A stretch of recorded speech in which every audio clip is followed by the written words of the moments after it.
Welcome to another episode of Civic Cipher. I'm your host, Ramses Ja. Yes, he is Ramses Ja. I am still Q Ward. You are listening to Civic Cipher. Yes, indeed. A lot to stick around for. Today, we will not have as heavy a show as we normally do. No one has died in this episode. Unfortunately, we had to skip over a lot of those stories to tell these stories that we're telling today, and eventually we'll get back to it. But for people who are particularly sensitive to those subjects, this is a much more listenable show, so stick around. We're going to be talking about the ex-president and doing our best not to mention his name as often as we need to, or as often as we could, rather. That's kind of a heavy topic, too. Sure. But we wanted to take some time and break down sort of where we are and ask some more questions that are kind of in the same vein of the questions we've been asking since 2016. But I think that now we have even more insight into exactly what the root of the fear in this country is, because it is so established and so ingrained in people's minds that this individual can do so much and still has loud supporters.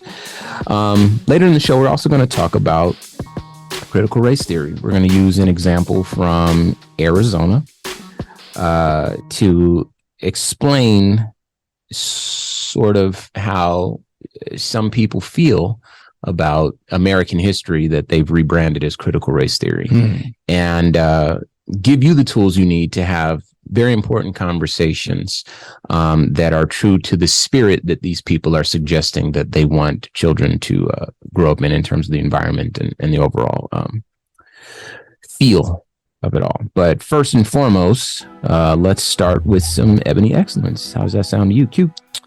Shall we? We shall. So today's Ebony Excellence is sponsored by Hip Hop Weekly Media. Find out more at hiphopweekly.com. I will share a bit with you. This comes from Black Enterprise. Governor Gretchen Whitmer has... Oh, go ahead. Boss up, Gretch. Okay. That's all I got to say. Yeah, boss up. Q knows people. I didn't know that you knew who that was. But anyway, Governor Gretchen Whitmer has chosen Kyra Harris Bolden, whom she described as passionate about the law, to fill a seat on the Michigan Supreme Court. Boss up, Gretch. So why is that important? Well, I'll continue reading. She will bring a unique perspective to our high court as a Black woman and as a new working mom that has too long been left out, Whitmer said, according to the Detroit News. Bolden, who is 34 years old, is the first Black woman and youngest member of the Michigan Supreme Court. Prior to that, Bolden has been a member of the Michigan House since 2018. She also previously served as a judicial clerk for Judge John A. Murphy in Wayne County and later practiced civil litigation at Lewis and Monday. Bolden's appointment comes after she lost a campaign for one of the two open seats on the Michigan Supreme Court in the November 8th election.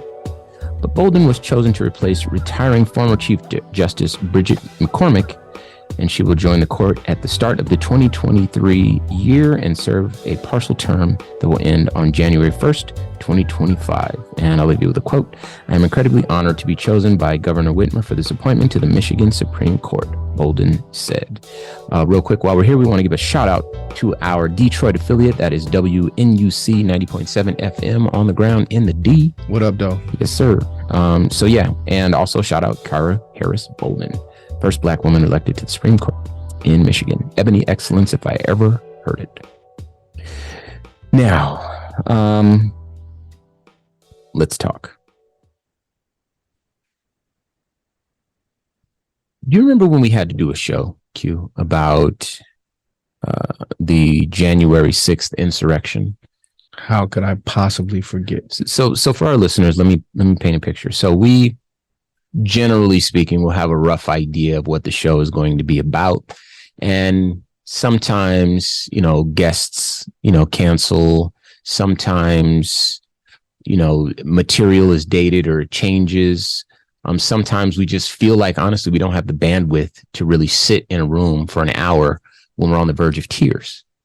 And sometimes the news writes itself. We can have a whole show written up. Okay, this is what we're going to talk about. You read these articles, I'll read these articles. You watch this video, I'll watch this video. And then out of the blue, people will storm the Capitol. And then we have to talk about that.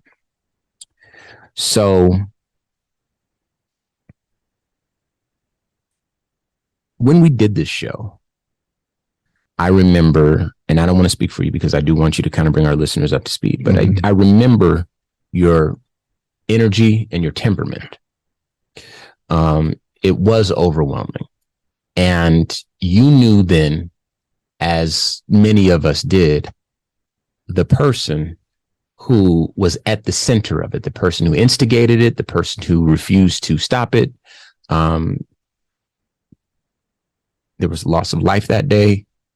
It was a horrible stain on this country's history. And there was a false equivalency that was popular in the news at that time about how this was similar in texture to the BLM protests. So I want you to take our listeners back to that moment in time, and explain why you thought the individual at the center of it was. It is simultaneously mentally and emotionally exhausting to have to look in the face the truths that we have to look in the face in this country. The flagrant inconsistencies, the flagrant hypocrisy, and the wrapping of white nationalist patriotism around things like January 6th. We talk about false equivalencies, but the picture I paint is much more straightforward. Had this been the election for President Obama's second term and he lost, and he then ordered mobs of Black people to storm the Capitol of the United States of America, we would have likely witnessed a massacre of every one of those patriotic citizens who just been taught, told, and coached to believe that the election was unfairly stolen from their candidate. Lots of those people would have been injured. Some of them, I can very, very clearly say without hesitation, would have been killed. Lost their life. And President Obama would have forever been looked at as an inciter of terrorism, if not a terrorist himself. But when you subscribe to the school of thought that our most recent former president does, and the people that showed up that day at the Capitol, you get a certain measure of dignity still when trying to actively overthrow your country's government. That same government provides you a shred of dignity and benefit of the doubt still. Now, some of these people have been, quote unquote, brought to justice, arrested, on trial, whatever the case, but they got to survive that day. They get to tell their story still. And in ways that are so flagrantly unfair, they don't get labeled the way that any other community would, any other ethnic group, having done the exact same actions, would have been framed so much differently. We see the same thing with these mass shooters, right? If they just look different, it's a whole different story. It just, the way that their story is told, the way that they're apprehended, if at all, the way that they're painted to the masses is so different. And it's so obvious. It's not even like we're being tricked. They're not using sleight of hand or magic. It's very obvious. They just tell it different when you look like you than they do when you look like the young man.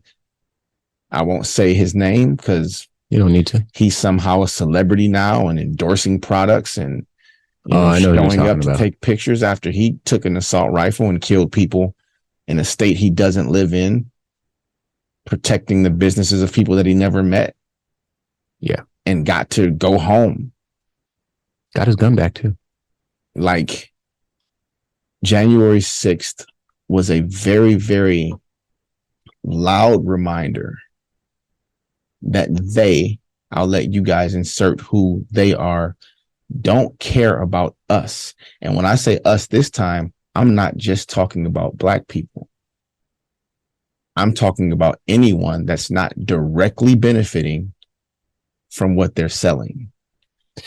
All right. Let me, there's a point that you're making that I want to make clear for our listeners. That day, again, we knew who organized that. We knew what that person's intentions were. We know that he knew exactly how much power he wielded, the influence that he had, and he knew that he could call people that would come to fight for him, right? And we know the cryptic language that he was using, so that it's sometimes not so cryptic. Not cryptic, and that's my thing. Yeah, y'all meet me there. I'll meet you there. Right. And this is what we're going to do. It wasn't cryptic. He said exactly what happened. Yeah, exactly. You're not wrong. What he wanted to do, and what. But it was, what I mean is, it was cryptic enough for the narrative, for him to still have the thinnest shred of maybe innocence or ignorance or whatever, which we know to not be true. Except it wasn't. Well, that's what they say on those. Provided with, you said shred, I'll say shred too, but actually much more than a shred of dignity and benefit of the doubt for the most obvious reasons. And I'm intentionally not. Yeah. So that's what I was going with this. I never want our show to sound like us versus them. Yeah. Yeah. I know what you mean. You know, I understand that it's hard when we say the reason that the former president was able to do and say all the things that he did is because he's a white man. And if Obama did it and the outcome would be different, it would be because he's not a white man. In fact, it's because he's a Black man. Period. And those things are true. So, and your point would be, and this is the point I was making, that there's two different Americas and it's on full display. And there is a willful ignorance to, like, a willful, failure to acknowledge it. Willful blindness, it turn a blind eye to it. And we're going to talk a little bit more about that in the second part of the show, when we discuss critical race theory or American history that has been rebranded by, conservatives often enough as critical race theory. But the point that I wanted to make was that, this January 6th thing was enacted by the former president. There was no other mastermind behind it. He was the person that executed it, and it didn't lead to the outcomes that he wanted. And once he realized that it wasn't going to lead to those outcomes, anybody that watched the January 6 hearings knows this full well, right? But when it didn't look like it was going to result in the outcomes that he wanted, then he came out after many hours. People are dead now. There's poop all over the Capitol. Everything's broken. There's a Confederate flag in the rotunda. All this stuff. Then he tells everyone to go home. All right. I want to move on. There's a story about a public servant. Public servant can be anybody from a mailman to a, mayor to a judge, all the way up to a president. Formerly a mailman. I don't think they're federal employees anymore. Oh, well, okay. Thank you for correcting me. But you get what I'm saying, yes. Right? And just like with any other employee, when your term has ended, your contract is up, or you're otherwise replaced, fired, anything like that, you leave with what you came in with. You don't take anything with you, right? And there's a very public saga, if you will, that is ongoing right now about one such individual who removed important information, documents, boxes, and took them to his house and then lied about it, and then failed to cooperate with the people who were trying to get that stuff back, and has done everything that he possibly can to keep that stuff from being, returned. And again, had this happened to the sitting president, Quentin Ward, there would not even be this many layers to the story. I mean, we had a presidential candidate essentially disqualified because the rumor was she had some emails that weren't sent on the right server. Talk to him, Q. Like I said, this stuff isn't cryptic. It's not hidden even. They're not even connecting it to the actual story that actually happened. They're not trying to be slick even. Yeah. Right. There's a different set of rules for this person than everyone else. Sure. And we're all clearly okay with that. But, let's move on. I read a story recently that got me to thinking. Do you remember a long time ago when folks asked this dude, this former president of ours, "Hey man, what's up with your taxes? Are you as fair of a man as you say that you are? Are you as good of a businessman as you say you are? Are you a con man, or is this smoke and mirrors? Should we believe in you? Where's the proof? Show us the receipts." And he maintained, that he was 100% clear. He could not, provide any sort of records, anything like that, because he was being audited, whatever. Well, recently, the same individual that we're referring to had to turn over those. Well, really, it was the IRS that had to turn over those income taxes. But another part of this story is that he was being sued for tax fraud in the state of New York, right? Or rather, his companies were being sued for tax fraud. And I never really understood the importance of taxes. I just thought it was like just something really cool to do. I admit on this show, you probably are a little bit more politically sophisticated than I am, Q, but I admit that this is newish to me, being so invested in these stories and why they matter and why it's so important. So I'll admit that when I was first learning about taxes for this old president, was back in 2016, long before Civic Cipher was even a thought, right? So it was just kind of one of those things where it's like, you could take it or leave it. Don't realize the importance of the significance of it. Now, it is documented that this businessman is a fraudster, is convicted of committing fraud. I believe it was 2 of his enterprises that are now guilty of. I'm sure he'll claim to have no knowledge of what happened. Sure. But I'm going somewhere with this, I promise. So we're talking about tax fraud. Okay. Now convicted and forcibly had to have his income taxes turned over. So let's move on. So far, just to catch you up to speed, we talked about January 6th. Talk about this dude taking documents from the White House. Talk about now being convicted of tax fraud. Let's talk about who this guy wants to hang out with and eat with. So, well, Thanksgiving, by the way. Yeah, crazy. So, there's this saying that I heard that I believe to be true.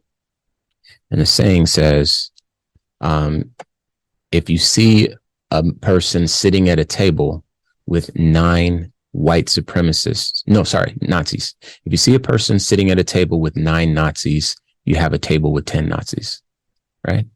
That's what was said more or less. And I believe it's a German quote, like modern Germany, not like the uncool Germany from back in the day. The fact that there's a modern Germany that speaks out against that part of Germany's history is really incredible. That's special, right? So, you may know these stories listening to us talk about this today, but we want to just pile this on because we came to this realization that why do we have to go through this again, live under this reality again, where we're uncertain and we have children to raise and, we have to talk about this wall again. Where we live in the American Southwest, a lot of the people that we interact with, know, and love are Hispanic people. And they have, roots in Mexico. This part of the country was once Mexico. And that type of language is very scary. Not to mention scary for us Black folks. You know what I mean? So this hanging over our head like a dark cloud, it boggles our mind that we are even having to, But anyway, just recapping, the past year, some bright moments. This dude sits down with 3 known white supremacists. One of whom he says is his friend that he was trying to help out. It's another name that we don't really need to say on this show anytime soon. But you might know who we're talking about. Just because a person is Black doesn't mean that they can't be a white supremacist. We say that all the time on the show. In fact, I believe last week's show, we illuminated a few individuals who qualify. They certainly parrot the white supremacist ideas and ideologies and walk that path. They just happen to have some melanin, but all skin folk ain't kin folk, as they say. Anyway, so this former president sits down with these known white supremacists. That's literally what they're known for. They're not known for anything else. And this former president is the same person that said there's very fine people on both sides. I believe it was Charlottesville, Virginia. Is that right? I've actually been there. So, and one of the people that was on, both sides that day was at this dinner with him. Right. And, of course, him and his... That person wasn't on both sides. That person was on the wrong side. Dug in on the wrong side. There it is. Now, let's put a pin in that because, he explains it away, tries to do damage control, whatever. Recently, this dude put up a post on his social media platform that directly called for the termination of parts of the Constitution of the United States of America so that he could be reinstated because he doesn't feel this way, but he continues to say that the election was stolen from him, right? Despite there being no proof. Despite no proof to the contrary. Exactly. But, none of this stuff has ever amounted to anything. And if there is a conspiracy against him, it's no longer conspiracy if everybody else is on it. Like every judge, you know what I'm saying? So people that he appointed was like, hey man, I got nothing for you. Decide that it was the most secure election or one of the most secure elections in our country's history. And the crazy part here is that he's still running for president. And the crazy thing about presidents being the president is the main job is to defend the Constitution. That's the point of the job. So this person who's fundamentally calling for parts of the Constitution to be terminated obviously doesn't value even his own story, even his own truth that he has to, and we heard the phone calls. Hey, I need you to find me extra votes in Georgia. That's all I need to just find me the votes. Sounds like you're the one stealing an election, bro. And it just didn't work. January 6th, all this sort of stuff. Anyway, let me recap for you.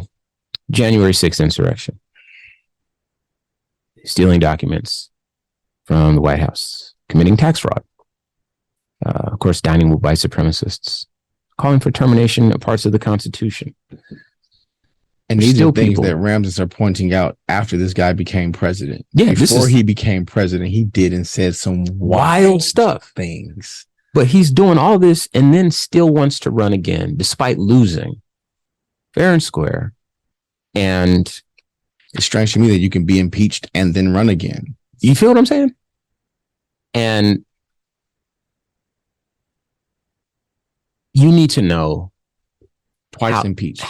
Thank you. How this feels to start waking up to a reality where we see this dude's face again and we recognize, shoot, now there's actually a real chance. The first time we was like, there's no way. And we were surprised. Now we're like, have to live with it every day. Like, oh man, I hope this doesn't happen.